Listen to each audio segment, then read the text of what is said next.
சிகிச்சைக்காக சென்னை வந்த வங்கதேசத்தினர் நாடு திரும்ப முடியாமல் தவித்து வருகின்றனர்.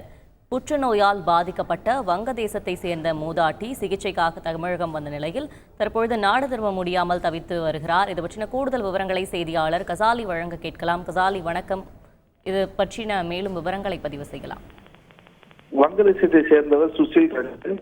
இவரது மனைவி புகாராணி 61 வயது. இவர் புகாராணி புற்றுநோய் பாதிக்கப்பட்ட சிகிச்சைக்காக வெளியில் உள்ள மருத்துவமனைக்கு அழைத்து வந்தார். ஆனால் சிகிச்சை முடிவுபடாத சொந்த நாடு திரும்புவதற்காக சென்னை வந்தார். ஆனால் வங்கதேசத்தில் ஏற்பட்டுள்ள பிரச்சனையில் பதட்டமான சூழ்நிலை காரணமாக கடந்த 2 நாட்களாக விமானங்கள் சேவை நிறுத்தப்பட்டுள்ளது.